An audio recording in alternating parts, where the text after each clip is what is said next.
Hey there everybody, this is Killin' Cat, but you can call me Patrick. Trust me, it's okay. Everyone does, it's alright.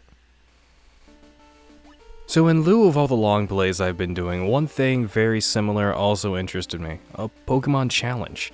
Now I literally only know these and their format through Madrybread, though my wife watches Small Ant from time to time. I don't really absorb his videos. I thought his shiny only one was neat, but that's beside the point. Since I want to also do this as a long play, I am going to have this uploaded with minimal editing. In a separate series of videos, that is. Every time it cuts away to something else, it'd be because I have to go do something like eat, go to the bathroom, or take care of my newborn son. I hope everyone understands my real-life responsibilities to not die, caring for my wife if she needs it, and to make sure my spawn doesn't die, take priority over making sure an up to 17-hour video is entirely seamless. The goal of this video isn't just to do the challenge and see if I can beat Pokémon Blue with only one Porygon, but also to see how fun these challenges and stipulations are. Since I'm only really familiar with how MDB does these challenges, other than Nuzlocke's, I'll be using those rules. That means I can only use Porygon when battling, no glitches or exploits can be used, no using items in battle, and finally that other Pokemon can be used outside of battle. There's a specific bug I specifically want to mention, and that is badge boosting. There's an argument that badge boosting as it works in Gen 1 is a natural thing. I mean, sure that is correct, but so is missing no. It's not supposed to work that way and is fixed in later generations before being entirely removed starting with Generation 4. So, Pearl, Platinum, Diamonds, those three games. These are bugs and issues that, for whatever reason, people seem to think aren't exploits in the game's code, while also admitting it as an issue in the game's code. This isn't a call out of anyone in specific, which I also clarify as I've had this conversation with 2 or 3 people now. It's just in specific before we get started to clarify that there will be, if I can help it, the most minimum glitches and exploits possible. And if anyone wants, I can also walk you through how to set up and use the Universal Pokemon Randomizer in another video. Those are needed for these kinds of runs as it sets up the Pokemon that you can use at the start to replace one of your starters. It's incredibly simple to set up, but I know there are people that are nervous about approaching these kinds of things for the first time. One more thing I want to say before I get started is that I want to plug my Discord. You can find it linked in the description below. There you can make suggestions, talk with me, talk with others. I'm as open and as public as I can be with people. I am also not a challenge run channel, and I have no intention of making this a normal thing past Porygon, except for maybe in Oblivion, but those were suggested to me by a friend a long time ago, like 2015 long ago. I just want to be as clear as possible. I'm not trying to rip someone off or steal their mojo. I wanted to do this because it interested me, and I'm going to try and make these videos as distinct as possible from the inspiratory source. To summarize a long-winded way of saying, I'm a Let's Player, not a challenge runner. So to add to this video, my wife will sometimes jump in with her own personal commentary if she wants. She's a bigger Pokemon expert than me. Her logged hours in every entry in Pokemon as a series easily breach 1,000, and I am not envious of this.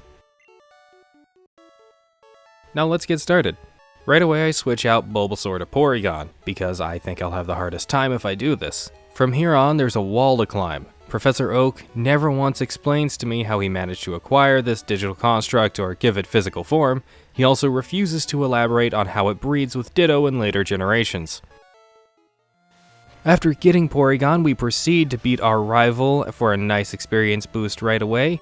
We carry through the tutorial segment where we get to deliver Oak's parcel. This is my first time playing Blue or Red in full in over 10 years now, so I was honestly surprised when I didn't get any Pokeballs for getting the Pokedex. The stingy old fart is holding out until the first remakes, but it doesn't matter here because Porygon is love, Porygon is life.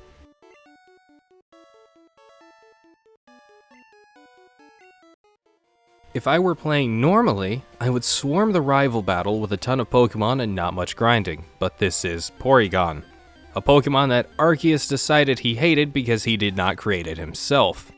Lo and beholden upon these stats and move pool. Accursed is ye, Porygon. I still tried to take on the rival and failed miserably. So I go back and do it again in a few levels. and then succeed. It's at this point, I look at my wife and ask her, "What level does Porygon learn a new move?" And she laughs. In that moment, I felt fear. A lot of Pokemon in Gen 1 have shockingly small move pools by level up, and Porygon is a great example of this. Pretty disappointing for the most expensive creature at the game corner. I realize I did not actually look into this at all. I just jumped in presuming ease. Now, however, I realize that I need to grind to even try to defeat Brock after Viridian Forest. See, Porygon doesn't actually gain anything important until level 23. In Gen 1, it has a total base stat amount of about 310, being one of the Pokemon that defaults to the lower of two special stats as the generalized pool for their total special. My best stat is thus 75. And so even after I get to level 23 and learn Psybeam, I think I'll be struggling against anything fully evolved. I also didn't take into effect the Pokemon I need to catch as HM slaves to be able to go through the game.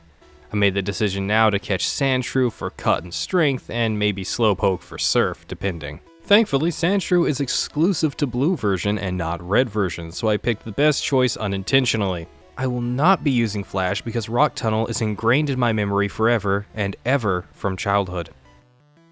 It's really funny that Flash is the only move that Porygon can use outside of battle, and it's not even necessary. With that in mind, I go out and begin my grinding session after an attempt to take on Brock where I fail miserably. I run out of PP and absolutely fail at taking him out. I had hoped the trainers in Viridian Forest would make me strong enough to do this without grinding, but I really kinda hope to succeed without grinding out to the minimum level of 23 before I take on Brock. I dread this, but hope it makes the run much easier from here on. It takes several hours of grinding to be able to do this by itself. As I reach the end of the grinding session and finally get Psybeam at level 23, I literally shout and cheer. It's a momentous occasion that pays off a long time of running back and forth and pressing A. It is insanely simple and easy to do since I one-shot or two-shot most things except Metapods and Kakunas. It is concerning how I can't knock one of these Pokemon out being so many levels above them, but even starters are like this if unevolved, so maybe it's not that bad. Charmander at least learns Ember at level 9, making quick work of Metapods and Kakunas without much fuss. After getting Psybeam, I move on and take on Brock. It is incredibly easy and I sweep him with one attack for his Geodude and Onix. There's zero resistance and I have zero restraint. I have killed Brock.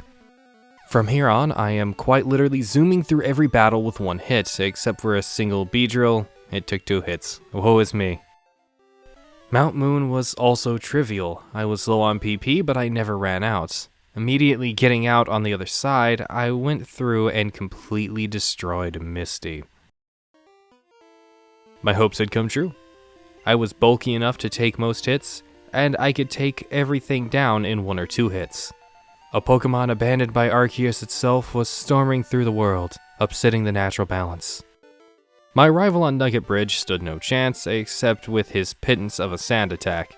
That honestly annoyed me more than it helped him, and then afterwards he left in what is clearly great shame. Fighting across Nugget Bridge has much the same results, with me going through and robbing these people of all their money. You'd think I'd be considered as much a problem as Team Rocket is recruiting this way, considering the economic damage I'm doing to the local area.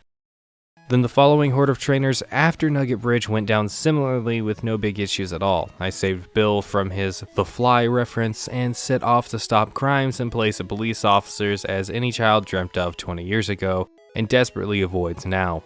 Someone should have told Bill that if he wanted to teleport, he should just catch an Abra. There's some short walk from his house.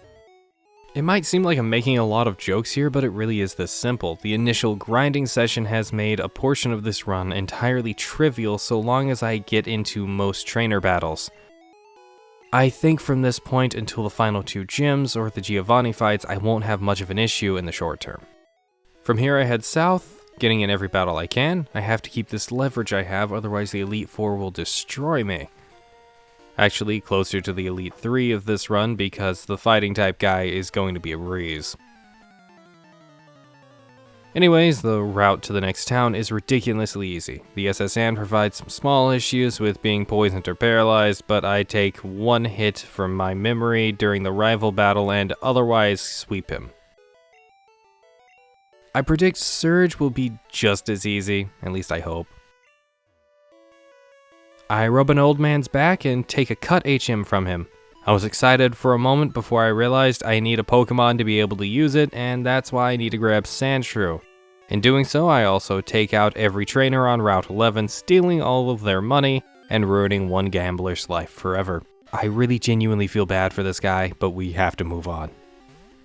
I get my Sandshrew, I name it Cut, after almost naming it Cutter, after the Kirby power-up of the same name. I am glad I realized the connotation of the word in time. I failed at getting Sandshrew the first 2 times with my only 2 balls, but that's fine. I need to catch Slowpoke later on for Surf anyways, so I bought 15 of them. Using the acquired Sandshrew, I cut down the tree blocking Surge's gym. Thankfully, this is only a gameplay aspect because otherwise people would be stuck in Surge's gym, or maybe never able to enter. I know this is pointed out a lot, but why do I need an HM to get rid of a tiny tree stalk? Alright, now that I put that in there, I can move on to more original comments, like how I beat Lieutenant Surge and proclaimed Porygon the sexiest Pokemon ever in a conversation with my wife. If this gets me popular enough, I will put this on a shirt. Maybe the shirt will be on sale. Lieutenant Surge is a breeze. I do this fight with no issues whatsoever, just some tedium. His Raichu did a really dumb thing you see on screen now. Look at that. Wow. Then again, it's not like he could have won, so every move was a stupid move. Surrender to my power, Surge. Your AI fails you. The moves his Pokemon have also fail him. His Voltorb doesn't even have an electric type move, and his Raichu only has 3 moves. There's a point in Surge's gym where I cut out the portion of hunting for bucket buttons because it brought me emotional pain to do this without exploits for 30 minutes. Forgive me for considering my own mental sanity and the viewers, and how I want none of them to suffer through that experience. We get the Thunder Badge and move on to Rock Tunnel. My muscle memory of Rock Tunnel is ingrained in my very soul from childhood. Along the way, I get paralyzed, confused, and nearly die, but thanks to Recover, I managed to get through with relative ease. I remember Rock Tunnel being way longer, but it turns out it's just way more tedious. However, I absolutely do love the coloration of the tunnel. The blacks and blues and the Super Game Boy version make everything pop so that even if you don't have Flash, you know where you're going if you're playing on modern hardware. Probably even on original Game Boy hardware too. I don't think this qualifies as an exploit since no one else who does these counts it either. I had to convince him to use Recover. He didn't think it'd be worthwhile. Fool!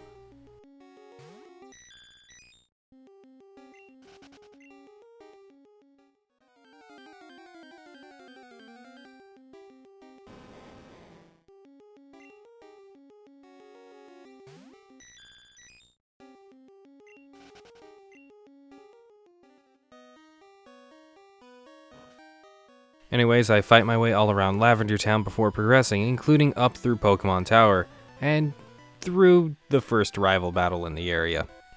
Getting all that sweet experience before moving on. On another note, I did recall meeting Mr. Fuji before completing the next story portion of the game. I just recalled this incorrectly because it has been so long since I beat a Gen 1 game in any form. In fact, I usually stop right here, either before or after Pokemon Tower's first run through. From here on, I remember everything a bit fuzzier, so it should be more fun for viewers watching. When entering Celadon, I casually and accidentally get Eevee. I remembered this spot here being where the drinks are to clear the roadblocks. That is clearly wrong, but I have an Eevee now that I could evolve into Vaporeon to use for Surf. I might just do that unless I get Slowpoke first. From here on, I make my way down and beat the grass gym. I make sure to go out of my way to fight every trainer, as I would do in a normal playthrough anyways. From here on, I wonder a bit about what to do next. I really did forget where to go from here, but I am so overpowered I don't think it's entirely relevant anymore. My son pulled me away from recording here, and I noticed I had been going on for 3.5 hours. This is where I ended the recording session, but thank you to my wife, who allowed me to go on for this long, lost in a recording haze.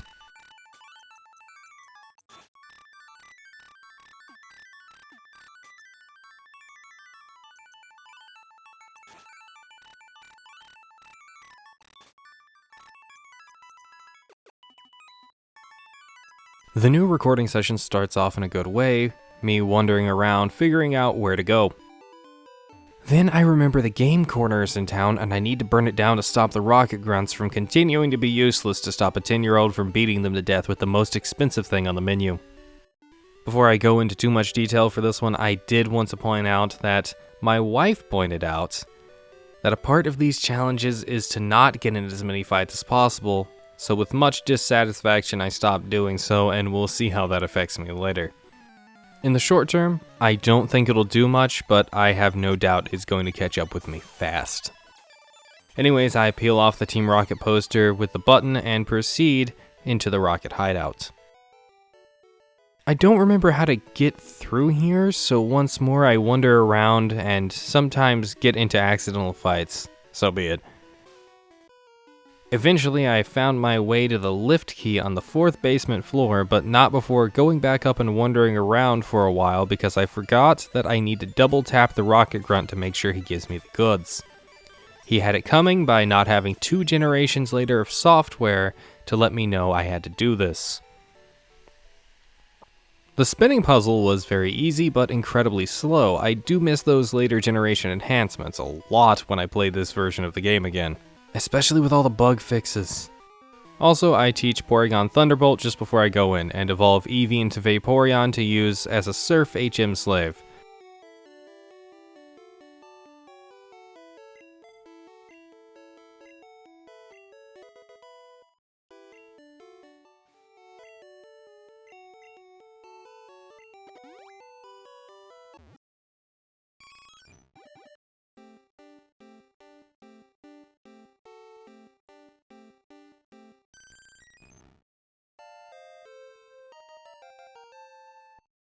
I no longer need a Slowpoke.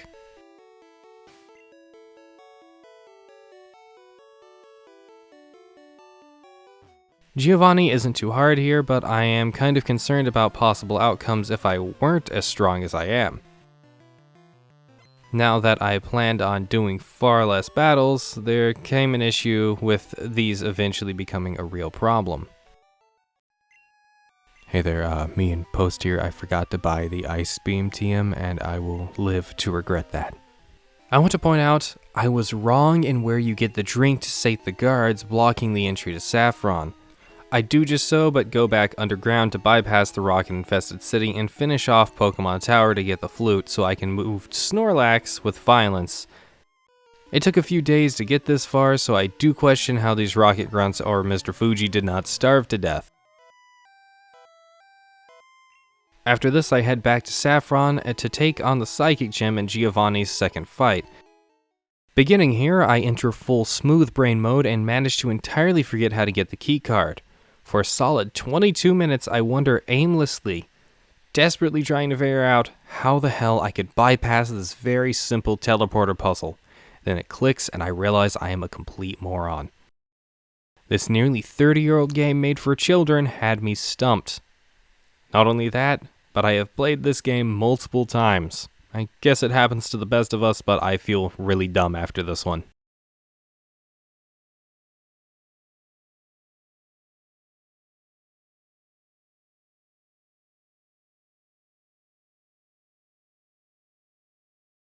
After this, I actually struggle a bit. The rival battle is a bit of a rough bump, and the following rocket grunt is even worse. I have to use an escape rope to get the heck out of Dodge just to go heal in case. But I do get Lapras here as well, something entirely pointless to me. I thought I'd have Slowpoke by this point, but instead I have Vaporeon. Not as I thought life would go, but I can't use these guys, so it's entirely pointless to complain. If it means anything, I do like the HM slaves I chose. They're very fun Pokemon. The second Giovanni fight was actually way easier than some of his grunts. Seriously, just look at this. I feel like if I were lower leveled, I would have suffered, which really does not bode well for the future. You forgot about the healer on the 9th floor. And after this, something special begins. I somehow remember the path to Sabrina. It takes a bit of trial and error, but I do get it right.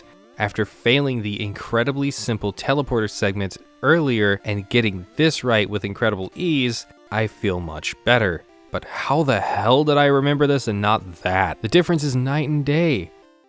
And the Sabrina fight was so easy I forgot to write anything about it. That would have been that way no matter what because of how this game's AI works, so I don't feel bad for this. I've never had any trouble with Sabrina herself, just the puzzle getting to her. In the remakes I have a bit of a harder time.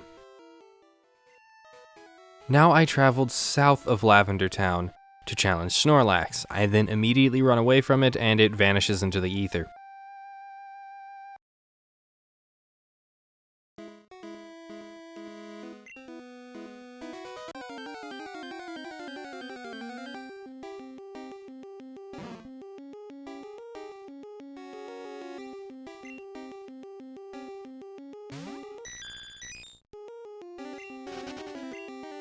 Thanks, Game Freak, well done.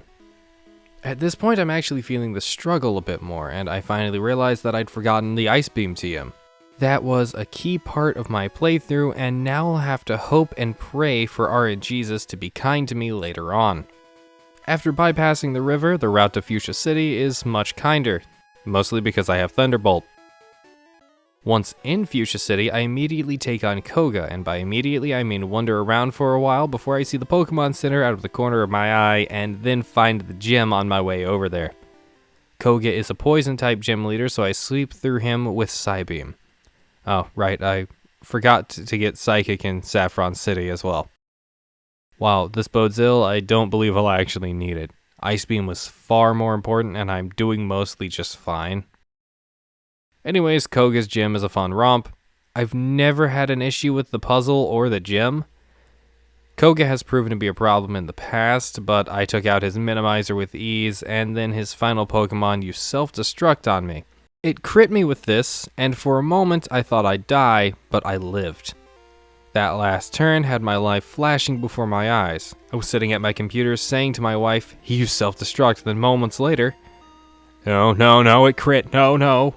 I didn't really get too close to losing here, but I felt nervousness about it that I could not explain out of the moment, even in written word, well enough just to do it justice.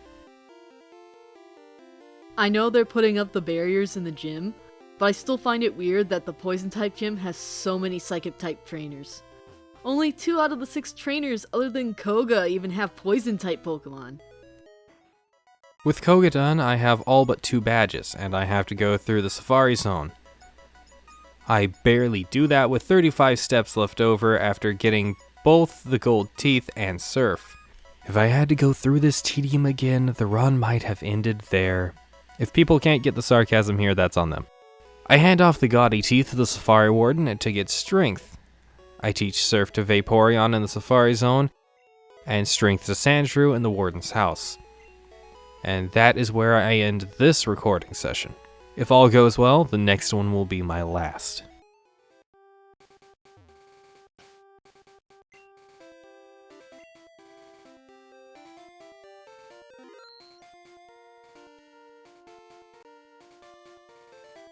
Starting off this next recording session, I immediately use Surf to get to the Seafoam Islands.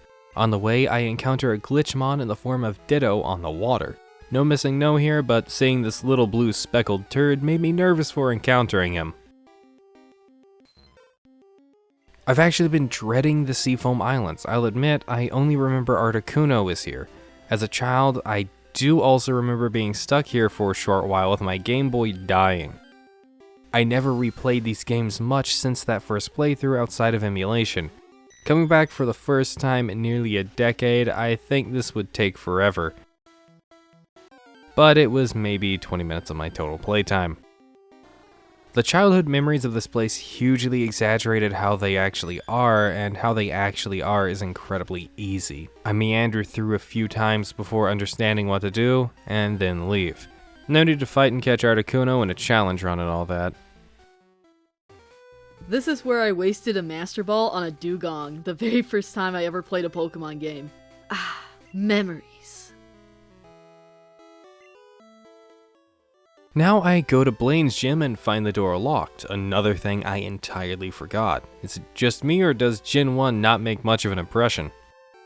The music is great and I remember the Pokemon, but most of the events of the game just kind of happen with you propelling it forward. Lazy Pokemon writing was here from the start and we just never realized it because of how young we were playing through these first games.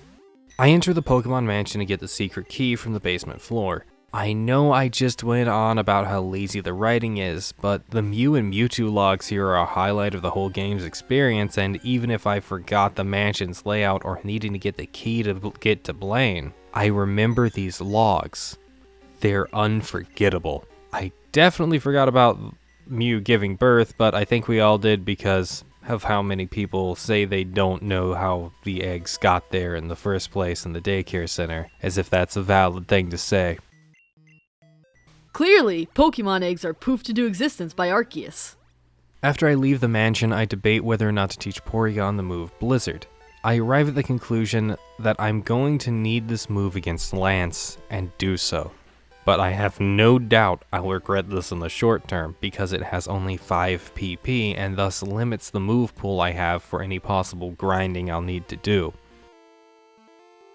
I was looking forward to the super easy quiz, but I found myself having a bunch of mandatory trainer battles that have a surprisingly good amount of backstory for Blaine as a character, from a burglar whose life gets turned around by him to a guy who is just a pyromaniac. Blaine and his trainers are easy pushovers, with Blaine having no excuse to be this easy. Come on man, I'm just using a Porygon, the other turds in my party can't even help. Do better. There's a lot of environmental storytelling for Blaine compared to the other gym leaders. Remember, there's also that portrait that shows he's friends with Mr. Fuji. Blaine gives me his badge and I go back home. Instead of visiting anyone, I head straight to the Pokemon League, and halfway through the first area here, I realize I still need to get the 8th gym badge and go back. My bad, Giovanni will just have to wait another minute or two before I can deliver a can of very cold whoop-ass. In Giovanni's gym, I end up accidentally fighting a few avoidable trainers. That's no huge deal. I got maybe 1 level up and didn't go to heal as my reparations for my actions. Even then, Giovanni isn't a very hard fight. I'm faster than all of his Pokemon, and likely would also be if I were even 5 or 6 levels lower. Fisher was the only real threat here, and there was no chance he'd even be able to use it because Blizzard hits 90% of the time in red and blue. I see this is already paying off. Thank goodness. However, I am desperately hurting for PP on my moves now, and I think I will only barely be able to defeat the Elite Four. And now I actually go through Victory Road, another location I dread because I remember struggling here as a child for reasons like before. But I get here and find it to be also easy, to an extent where I was much more annoyed with having my strength puzzles interrupted by wild Pokemon battles, than actually being held up in any way, shape, or form by them. As a side note, I did see Moltres in here. That's cool and all, but once more entirely unnecessary, so I ignore it and move on. No use wasting my time on something I can't benefit from. Imagine trying to cook the meat of a Moltres and getting so frustrated because it's fireproof. Now I made it through Victory Road and press on to the Elite Four. I hate the decorum outside of the building they're hosted in. It's just so wasteful to have this many statues of the same creature over and over again. Some of them even block ways to enter the building. This would be much more imposing if it were an empty lot. I would rank this final location that is clearly supposed to be imposing with a 3 out of 10. But if I were a paid member of staff, I'd be pretty happy with my easy job. Maybe a 7 out of 10 then. I stock up, fill up my inventory, and make an attempt at the strongest 4 trainers in the land. And they all act like idiots except Agatha, who also acts like an idiot but outspeeds me, so she wins. That Gen 1 RNG was really working in my favor for a while, but it was inevitably going to fail, and thus I go back to grinding. I think the minimum level I'll need to succeed is 70. And that's a lot of Golbat corpses littering the caves of Victory Road coming up.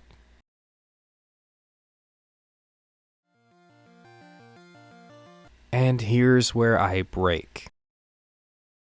I take on Agatha again at level 67.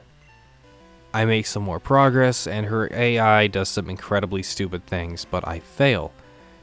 I accidentally revert to when Porygon was only level 66.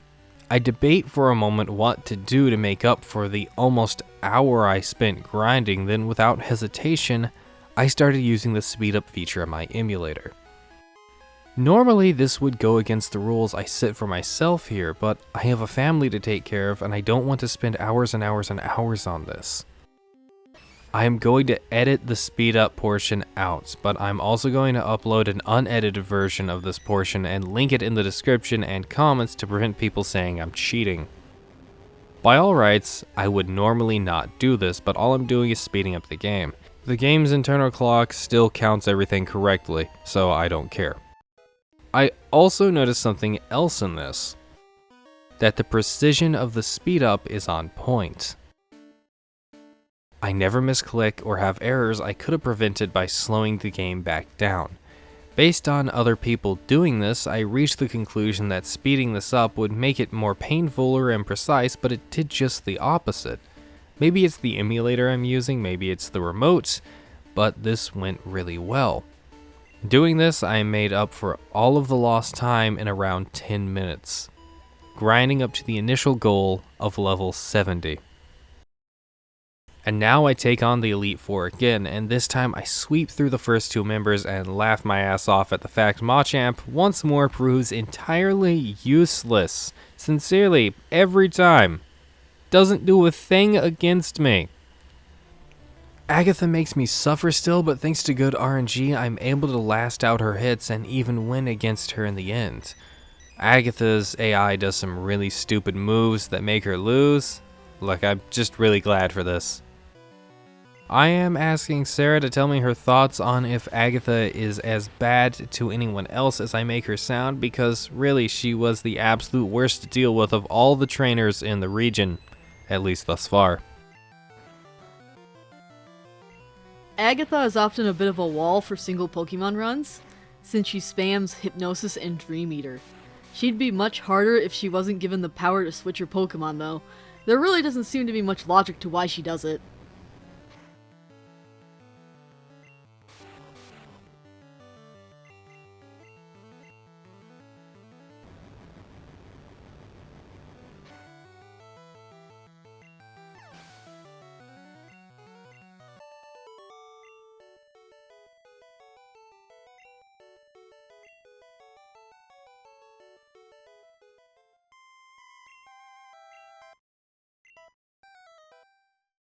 I leave her room after giving this snooty old nutter a lesson in humility and take on Lance, whom I easily sweep through. I'm not even kidding. Agatha was such a pain, but then Lance is just so easy. Almost all of his Pokemon take 2 hits to take out, or in the case of Dragonite, just 1 hit. Lance is pitiful. And now the final battle. Until Red's Charizard, I didn't struggle at all. There was one lucky hit against me before that, and his Charizard got a slash in for critical damage against me, making me bite my nails, but I knew I'd win. At the end of the day, I beat the game with Porygon. Did I think I could? Of course. Of course I did. This series is so easy, you can beat them all with a love disc. Probably, anyways. Maybe it's hubris here, but I'm willing to bet I could do this in every generation Porygon is in with enough forethought. Because I came into this and had nothing. I didn't know anything about what I was doing and had to learn. I even forgot my best possible moves along the way. I even forgot to get PP ups that would have made the Elite Four a breeze. But did I have fun?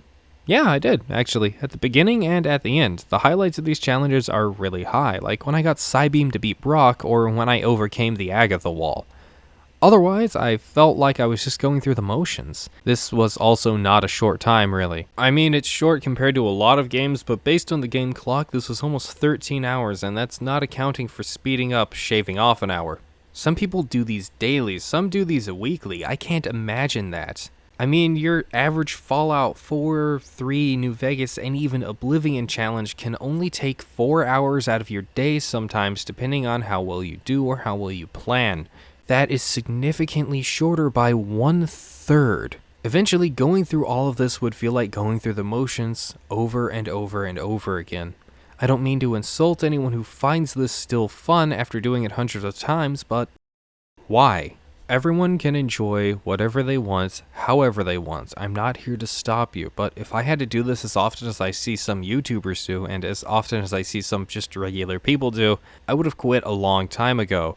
But like I said, I did really have fun because the highlights are huge and will stick with me for at least a week. So much so, I'm genuinely tempted in what I now understand to be hubris to do this again with Porygon in another game, because yes, as much as I complained about the tedium, it's still fun to do these because of the game it is. Pokemon is just a very simple, casual, fun game.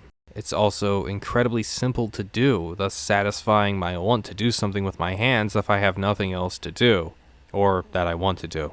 God forbid, though, I could not do this as a job. As for why people do this, I think that much is obvious. You do it because you like it. Of course, there's a subset of people that do this because they want to for money, but if I'm going to be honest, I don't think those people lasted out for long.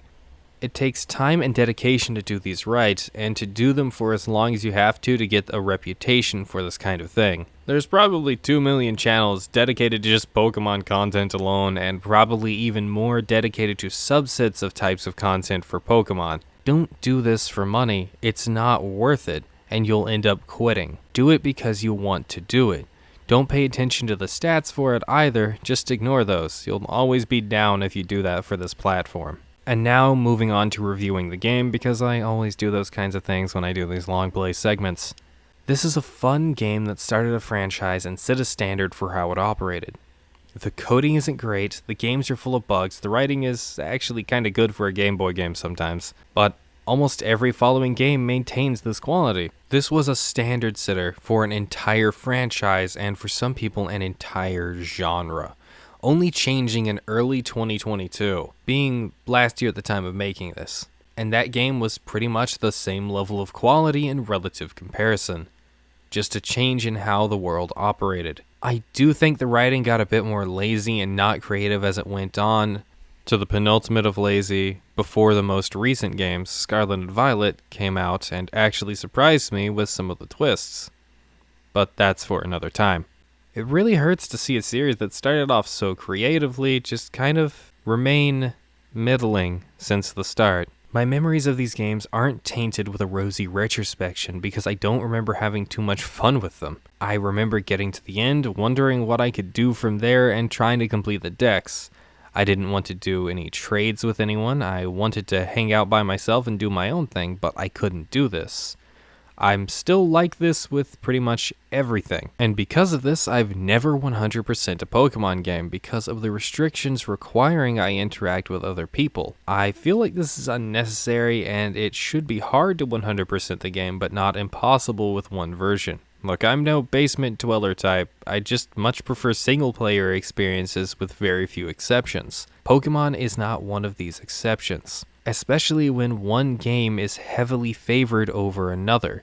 Pokémon Red distinctly outsold Pokémon Blue a lot. And then the third game always does significantly worse than the previous two, even if it's the definitive version.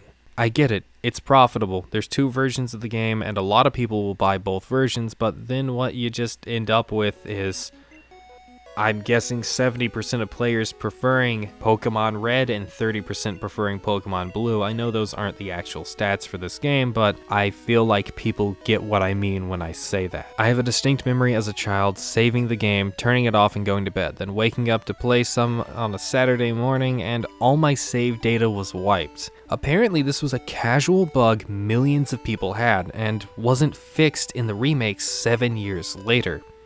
Look, I'm just saying these games aren't actually well known for their quality. They're well known for how fun they are, but they are very poorly made. And that's a shame because of how much money the series makes. The 4th generation remakes still aren't complete, and we might never see them complete. The current download size of Brilliant Diamond and Shining Pearl is 6 times higher than when the game launched, but hey, you can catch Arceus in it, I guess. Ooh, that's a huge success, isn't it? I wish people were more critical of the current state of the games instead of pointing out they've always been this way. We all know The series has been ongoing for almost 30 years now. Changing gameplay types doesn't suddenly make it excluded from the issues that have plagued the series from the start, and it's especially worsened by how Pokemon is impossibly huge now and those same issues are still relevant. It even introduces more bugs than it actually fixes between generations. And for a game series that's pretty much the same with every passing game, that is really, really bad. Now keep in mind, I have said I find these games fun, and my criticisms are as such because I enjoy these games so much. This all said and done, the review is officially over now. It took 12 hours and 47 minutes, of which some that I lament I will never get back. Several momentous moments were had, and lows were just meh. I had an alright time, and I probably won't be doing this again in the near future. And that's it. Thank you guys for watching this. Like, comment, and subscribe, and I'll see you all in my next video, which is definitely going to be a Let's Play thing and not a Pokemon-oriented thing unless it's Fakemon. If you want to financially support me over on Patreon or Ko-fi, those are there in the description below, but most importantly, liking, commenting, or subscribing would help me out a lot, and joining my Discord is always nice. I like seeing you guys there. Plus, the first 100 people in my Discord get a little special label called The First Ones that isn't at all a scary thing, I swear.